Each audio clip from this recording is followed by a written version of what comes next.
김세대 장로입니다. 지난 4월부터 4차례에 걸쳐서 우리 동해 아카데미를 진행한 바 있는데 그때 나누었던 내용을 중심으로 오늘 전할까 합니다. 아카데미 참석했던 우리 성도님은 좀 중복되는 느낌이 있는데 오늘 복습하는 마음으로 함께 해주시기 바랍니다. 그 아카데미에 상의했던 교재는 팀 킬러 목사님의 일가 영성이라는 책이었는데 그 책의 주제는 우리가 직장에서나 사업장에서나 가정에서 우리가 매일매일 일을 하는데 그 일과 우리의 믿음 생활 간의 그 일치를 어떻게 이룰 것인가에 대한 내용들이었습니다. 저도 30여 년 회사 생활을 했는데 주일이면 교회에 나와서 열심히 또 예배 드리고 또 회사에 나가서는 또 열심히 일도 했고 또 교회에서는 직분도 받고 나름대로 사역도 열심히 했습니다. 근데 늘 회사에 나가면 제 하는 일과 제 그 믿음과의 간에 늘 이렇게 갈등이 많았어요. 그래서 힘든 시간을 보내기도 했는데 어느 조직이나 가면 우리가 주님 믿는 사람들이 보게 됩니다. 그런데 어떤 성도는 뭐 선대의 크리스찬으로 살아가는 자도 있죠. 주일 예배 드리는데 회사 나가면 믿지 않는 사람과 똑같이 사는 사람들도 있고 그 반대로 어떤 사람은 그 일찍 회사 나와서 큐티하고 기도하고 점심시간 되면 일찍 나가서 식사하고 돌아와서 또 성경 공부하고 이렇게 조직 내에 좀 외톨이 같이 사는 성도도 보게 됩니다.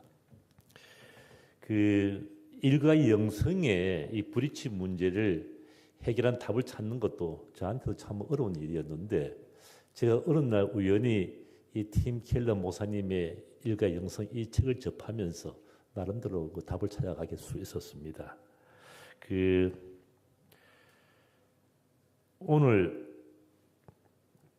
제가 이 자리에 선 가장 큰 이유는 우리 믿음의 후배들이 제가 겪었던 일터에서 이 갈등을 더 이상 겪지 않았으면 좋겠다는 그 바람으로 이 자리에 섰습니다.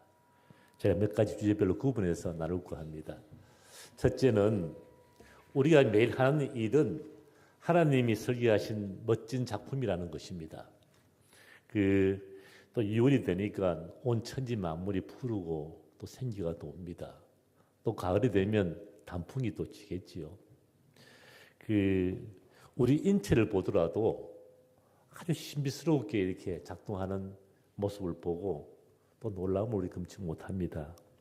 여기 있는 단순한 이 컵도 누군가에 의해서 설계했을 거고 만들어졌을 것입니다. 하물며 이 놀라운 자연 만물을 보면 우리 인체를 보면 반드시 누군가에 의해서 상세하게 세밀하게 설계되었을 것이고 설계된 대로 창조했을 것입니다. 우리는 그분이 바로 하나님이라고 믿는 자들입니다. 성경은 일에 관한 일로 시작합니다. 창세기 1장 1절을 보면 태초에 하나님이 천지를 창조하셨다고 되어 있습니다. 그리고 여섯 동안 창조하는 일을 하셨고 이런 날에 모든 일에서 손을 떼시고 씻었다고 되어 있습니다. 창세기 저자는 하나님의 그 사역을 구체적으로 하시는 노동으로 이렇게 그려내고 있습니다. 태초에 하나님은 일을 하셨고 최초에 우리 인간도 동산에서 일을 했습니다. 일은 뒤늦게 추가된 필요악도 아니고 우리 인간이 만든 제도도 아닙니다. 원래 일은 하나님이 멋지게 창조하신 하나님의 작품인 것입니다. 두 번째 주제는 하나님은 우리 인간에게 일을 맡기셨습니다.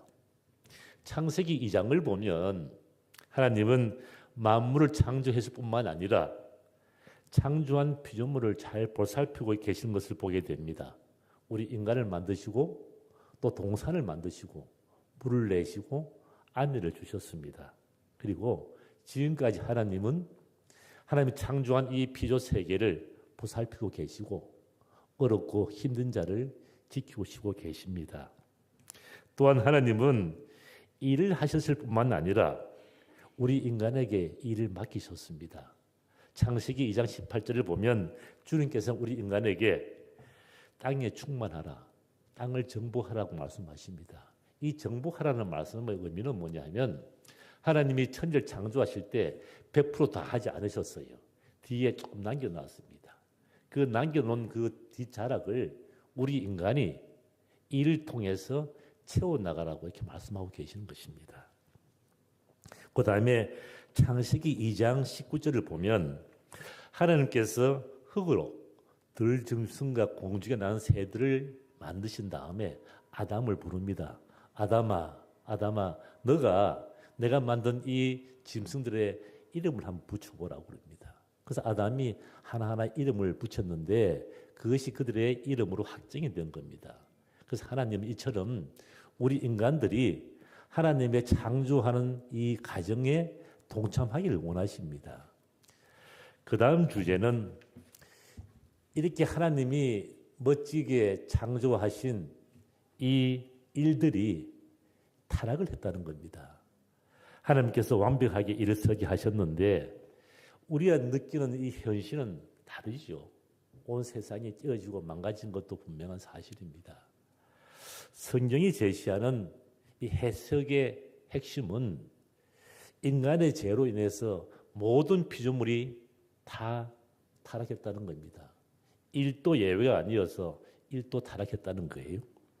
우리 개인적으로 본인 적성에 맞는 일을 찾아서 하고 있고 신나게 하더라도 우리는 열심히 일했는데 열매가 없을 수도 있습니다. 그리고 늘 우리 주변에는 일터 주변에는 크고 작은 가시덤불이 있을 수가 있고 소망이 없을 수도 있고 힘들 때도 있습니다. 그리고 아무리 일해도 이렇게 뭔가 이렇게 이루어지지 않는 것을 느낄 때도 허다히 있습니다. 오직 하면 전도서 1장에서는 헛되고 헛되며 헛되고 헛되니 모든 것이 헛되다고 이야기하고 있겠습니까? 우리가 삶이 힘들더라도 우리가 그 자리를 피하면 안 되고 일을 포기하면 안 됩니다. 요즘 인기 있는 TV 프로 중에 나는 잔이라는 프로가 있습니다. TV에 틀면 나오는데 저도 한때는 많이 봤는데 이 프로의 내용은 뭐냐 하면 주로 남성들이 세상에서 실패하고 힘드니까 가정 버리고 저 산에 올라가서 혼자 산다는 그런 내용들입니다. 그리고 PD가 시킨 대로 나는 행복하다고 얘기를 합니다. 뭐가 산에서 혼자 사는 게 행복하겠어요? 네? 우리 남성 여러분들은 그냥 대리 만족하시고 아무리 힘들더라도 가정 떠나지 마시고 그 산에 올라가지 마시기 바랍니다. 그 부부가 힘들더라도 오래오래 건강하게 행복하게 살아가면 좋겠어요. 우리가 부부가 한날 한시 같이 천국 갈 수는 없으니 누가 먼저 간다면 갈 수 있다면 가능하면 남편분들이 먼저 가길 바랍니다. 남자가 혼자 살면 어설픈 일이 한두 가지가 아니에요. 그래서 꼭 남성분이 먼저 가시고 우리 자매 되시는 우리 아내 되시는 분들은 건강 관리 잘 했어서 남편 꼭 먼저 보내는 그런 은혜가 있길 바랍니다. 또한 일은 가끔 우리 탐욕의 수단으로 변질되기도 합니다. 원래 일의 목적은 이웃을 보살피는 데 있는데 일이 돈을 버는 수단으로 출세하는 수단으로 이렇게 변질되기도 합니다. 이러한 일이 타락된 이 세상에서 우리 크리스찬들은 믿음의 사람들은 그러면 어떤 대안이 없는가? 그렇지 않습니다. 성경은 우리 복음은 우리에게 새로운 대안을 제시해 주고 있습니다.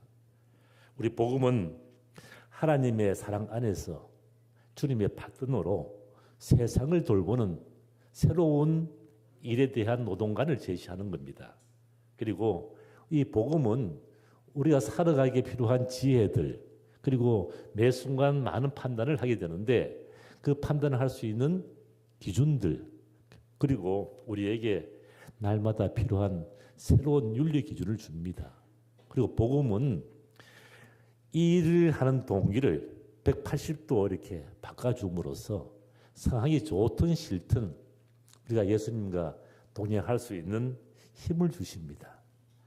그다음 네 번째 우리가 나누고 싶은 주제는 아무리 작은 일도 하나님의 자녀를 돌보는 하나님의 도구라는 것입니다. 오늘 본문인 고린도전서 7장 17절을 보면 각 사람은 주님께서 나눠주신 분수 그대로 하나님께서 부르신 처지 그대로 살아가라고 합니다. 우리 종교개혁자 마틴 루터 다들 아실 텐데 이 마틴 루터가 이 성경 말씀을 가장 정확하게 이해한 사람 중에 한 사람입니다. 당시 중세교회는 교회만이 이 땅에 하나님의 나라라고 생각을 했습니다. 그리고 그 교회 안에 일하는 주교, 신부, 수도사, 수녀만 주님의 부르심을 받는 자고 그들의 일만 신령한 직분으로 이렇게 여겼던 시대입니다. 그리고 그 밖의 일들, 왕, 귀족, 장인, 농부 이러한 일들은 참 천박한 일이고 그러나 불가피한 일로 세속적인 직분으로 이렇게 여겼습니다.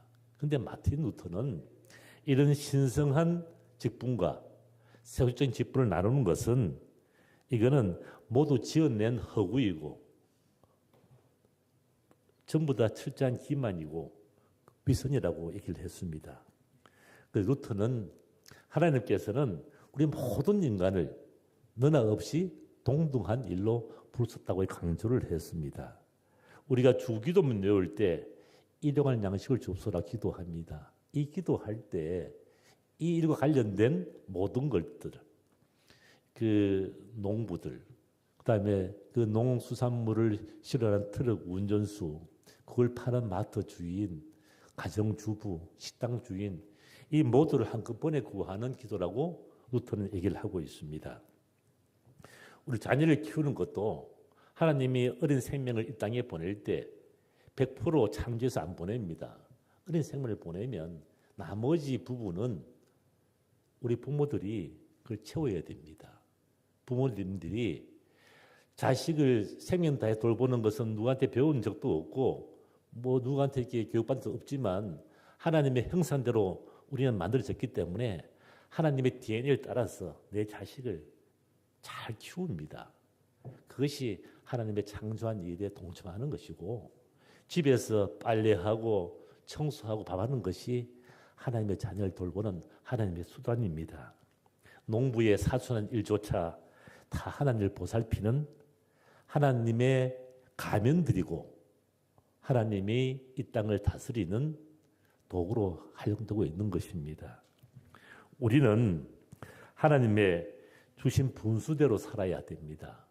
요즘 우리 부모들을 보면 모든 자식들이 다 서울대 가기를 원하고 의사 되고 변호사 되기 원하고 대기업가기 원합니다. 그 길이 하나님이 주신 분수가 아니라면 우리 부모님들 강요하면 안 됩니다. 그것이 진정 자식을 위한 길이 아니고 그 길이 하나님의 가르침에 따르는 길이 아닙니다. 어느 권사님 얘기를 하겠습니다. 이 권사님은 오랫동안 아들이 그 펀드 매니저 되기를 원했어요. 그래서 참 오랫동안 이렇게 기도했는데 그 아들은 어느 날 선배의 소개로 자산운용사에 면접을 보고 펀드 매니저가 되었습니다. 그런데 1년 남짓 다니다가 그 권사님과 엄마와 사전협도 없이 사업하겠다고 회사를 그만뒀어요. 그만두고 오늘 갑자기 식당을 하겠다고 그럽니다. 근데 그 권사님이 기가 찰 일이죠. 펀드 매니저 할 때 양복 입고 넥타이 메고 나는 뭐 참 대견스러웠고 날 만난 사람마다 은근히 아들 펀드 매니저 자랑을 했는데 갑자기 식당 한다니까 기가 찰 노릇 아니겠습니까? 그런데 자식 이기는 부모가 없다는 심정으로 그 아들의 식당 하는 일을 도와주기로 마음을 먹습니다. 그래서 아들은 그 도움으로 식당을 준비하는데 그 검사님은 아들 식당 오픈한 것도 보지도 못하고 갑자기 세상을 떠났어요. 떠났고 그 아들은 식당을 오픈을 했고 이제 한 4개월쯤 됐는데 이제는 그 식당이 명소가 되어서 주말이면 3시간 정도 기다려야 들어갈 수 있는 식당이 되었습니다. 지금은 많은 사람한테 맛있는 일용할 양식을 이렇게 제공하는 그 일을 지금 하고 있습니다. 그 펀드 매니저는 그 아들의 분수에 맞지 않았던 것 같아요. 지금 또 하늘나라에서 신나게 일용할 양식을 팔고 있는 아들의 모습을 보면서 그 권사님은 기뻐하리라 저는 믿습니다. 그 권사와 아들이 제 아내고 제 아들 얘기입니다. 그 하나님은 이 땅을 보살피는 일은 이와 같이 대부분 사람의 일을 통해서 역사하십니다. 이것이 하나님이 현재 이 땅을 다스리는 하나님의 방식입니다. 그래서 우리는 이것은 세상의 일이고 저것은 하나님의 일이라고 구분하면 안 됩니다. 이것은 큰 일이고 이것은 작은 일이라고 우리가 구분하면 안 되는 거예요. 펀드 매니저는 멋진 일이고 식당은 하찮은 일이라고 구분하면 안 되는 것입니다. 하나님은 천지 만물을 창조하는 것도 귀하게 여기셨지만 그 이후에 우리 인간을 통해서 천지를 다스리도록 하는 일도 주님께서는 대단히 귀하게 생각하고 계십니다. 그 다음 주제를 말씀드릴까 싶습니다. 일은 이웃을 사랑하는 수단이라는 것입니다. 성령에서 말하는 노동가는 이웃을 사랑하고 섬김으로써 하나님께 영광을 돌리는 것이 기본적인 그 취지고 의미입니다.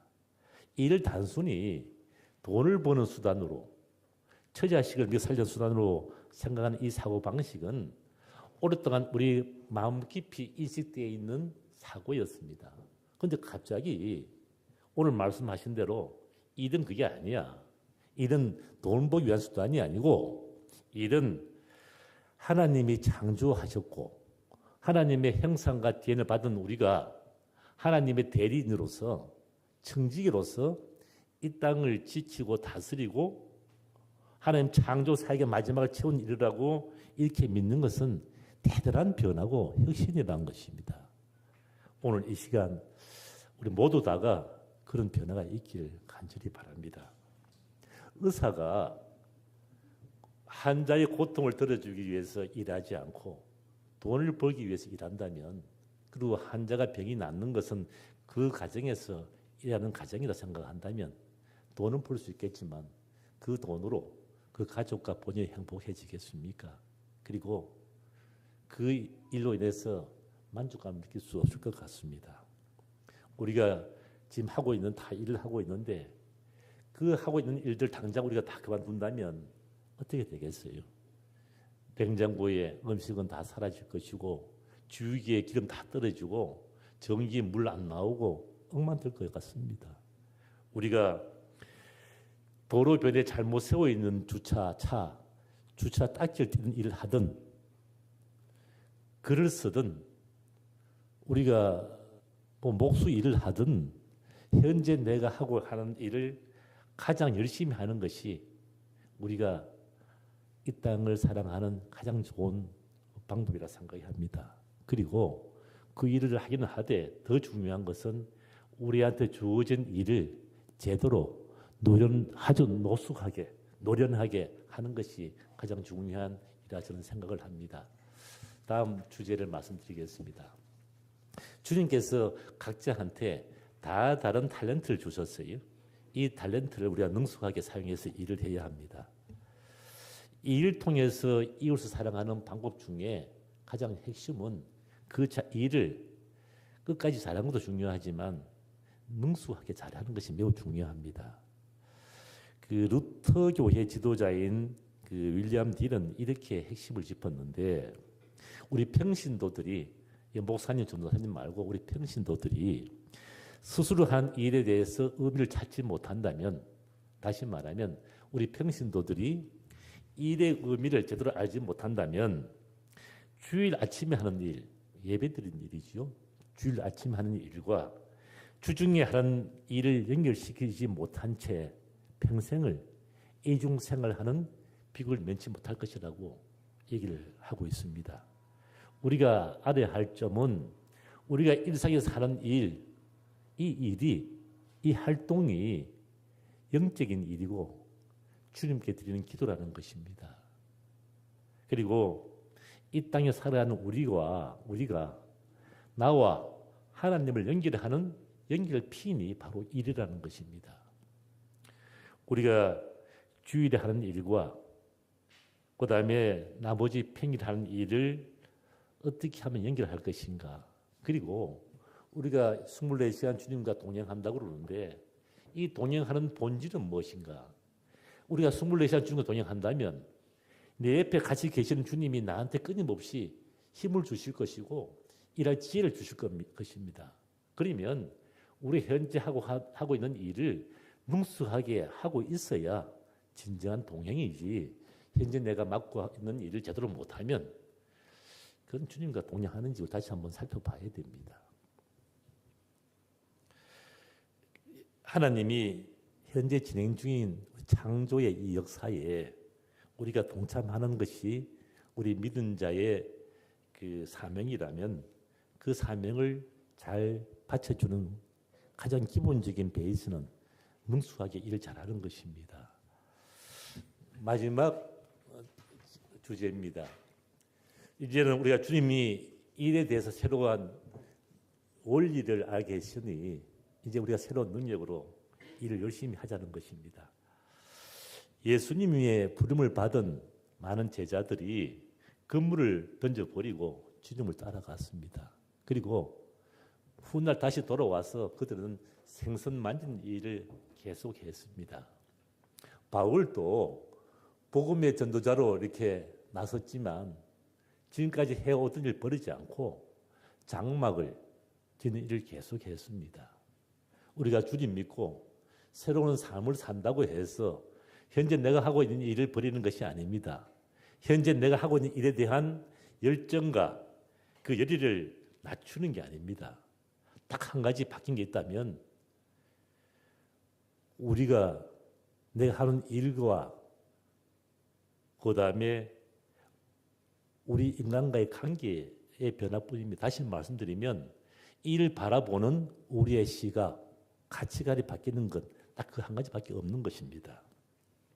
성경에서 말하는 참 열정은 우리의 자유를 남을 위해서 희생하는 것을 의미합니다. 그 바울은 로마서 12장 1절에 너의 몸을 거룩한 산 제물로 드리라고 말씀하셨습니다. 산 제물이라는 뜻은 살아있는데 제물은 죽은 것 아닙니까? 살아있는 죽어있는 제물을 드리라는 뜻이에요. 이 뜻은 무슨 뜻이냐 하면 우리가 자기 유익을 위해서, 자기 이익을 위해서는 그 마음을 죽이라는 겁니다. 그리고 하나님이 기뻐하시는, 하나님이 원하시는 그 삶의 패턴을 꾸준히 유지하라는 것을 그렇게 표현한 것입니다. 이것이 하나님이 원하시는 열정의 참 뜻입니다. 우리가 이러한 열정으로 일터에서 이렇게 열심히 살아가면 특별히 이렇게 애쓰지 않아도 저절로 삶의 결과 차이가 날 것입니다. 돈을 사랑하지 않아도 우리 일터에서 열심히 살다 보면 주님이 돈도 주고 영광도 주실 겁니다. 만약 그렇지 않다면 그렇지 않을 수도 있지요. 그럴 때는 하나님이 새로운 은혜를 준비하고 계시고 새로운 길을 준비하고 계신 줄 저는 믿습니다. 그래서 우리한테 주어진 일을 매일매일 열심히 하시고, 그러나 그 결과는 주님께 다 맡기고 결과로부터 자유함을 얻었으면 좋겠습니다. 결과에 대해서 걱정하지 않은데 뭐 날마다 염려할 게 뭐 있겠습니까? 주님이 알아서 하신다는데 이제 우리가 이 시간 결과에 대해서는 다 주님께 맡기고 자유함을 얻고 이를 통해서 자유함의 어떤 기쁨을 마음껏 누리는 저와 여러분이 됐으면 좋겠습니다. 돈을 사랑하는 것은 주님이 모든 일에 악이라고 말씀하셨는데 돈 자체는 귀하게 쓰일 수 있지요.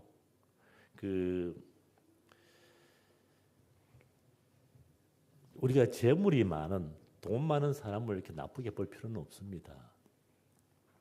여기 계시는 우리 남성분 계신데 가난한 아빠보다 부자 아빠 더 좋지 않습니까? 지사님은 또 부자 아빠 되기를 원하잖아요. 그렇지요? 성경에 나오는 많은 우리 믿음의 선배들이 나오는데 다윗, 아브라함, 요셉, 뭐 솔로몬 다 엄청난 부자였어요. 왕이었는데 뭐 돈 좀 많았겠어요? 아까 영상에 나왔던 그 아기가 제 손녀입니다. 예주인데 예주가 어느 날 제 방에다가 안내문 하나 써 붙였어요. 거기다가 안내문서부터 거기다 예쁘게 스티커로 장식을 했던데 뭐라고 썼냐 하면 부자 할아버지 방 놓고 하세요. 이 매주로 적었습니다. 물론 뭐 제가 큰 부자는 아닌데 아마 누가 그렇게 얘기했던 것 같아요. 그런데 부자 할아버지라고 불림받는 것도 좋지 않습니까? 가로나 아빠 방 이렇게 적은 것보다는. 성도님들께 주님께서 많은 돈을 주실 수도 있는데 주면 그 돈 가지고 좋은 아파트, 더 좋은 차, 명품 많이 찾아보지 마시고 본인이 처해 있는 분수대로 처지에 맞게 이웃을 보살피는, 이웃을 섬기는 일을 좀 더 하면 좋겠다 싶은 생각이 듭니다. 그것이 복된 삶의 길이고 그렇게 사는 가정이, 그렇게 사는 가문이 명문 가문입니다. 여기에 계신 우리 모두 다 그런 삶을 살았으면 좋겠습니다. 오랜 우리가 세월 동안 주님의 일 감당하다가 이제 연세가 들어서 몸이 예전 같지 않는 분도 어르신도 계시는 것 같은데 그 어르신들 더 건강하시고 남은 시간 주님 주신 평안에 늘 함께하길 이렇게 기도하겠습니다. 최근에 어느 통계자를 보니까 한국의 성도들 중에 40%는 맹목적으로 주님 믿는다는 거예요. 그러니까 40%는 구원의 확신이 없다는 것입니다. 이 자리에 계신 우리 모두는 천국을 본 적이 다들 없지요. 그러나 우리는 천국이 있다고 믿고 살아갑니다. 그리고 천국이 있다고 믿고 성경이 가르치는 대로 이웃을 보살피다가 그리고 내가 속해 있는 가정과 일터를 타락된 그곳을 천국같이 만들기로 애쓰며 살다가 죽어서 천국 있으면 얼마나 감사할 일입니까? 만약에 천국이 없다 손치더라도 크게 손해볼 게 없지요. 그런데 천국이 없다고 생각하고 세상 기준대로 세상 욕심대로 살다가 천국이 없으면 천만다행이지만 만약에 천국이 있고 지옥이 있다 하면 얼마나 큰 재앙이겠습니까? 그래서 이 땅에 우리가 천국이 있다고 믿고 살아가는 것이 남는 장사입니다. 저와 여러분은 꼭 남는 장사 하길 바랍니다. 그래서 우리가 이 땅에 하나님이 다스리는 이 땅에 하나님이 창조하시고 타락한 이 땅을 회복시키는 하나님은 창조와 타락과 회복의 큰 역사를 큰 스토리를 쓰고 계신데 우리 각자 처해 있는 장소에서 창조된 내가 타락한 이 세상을 가정을 일터를 회복시키는 창조 타락 회복의 작은 스토리를 각자 써내려가길 바랍니다. 그리고 우리 모두 천국에서 만납시다. 감사합니다.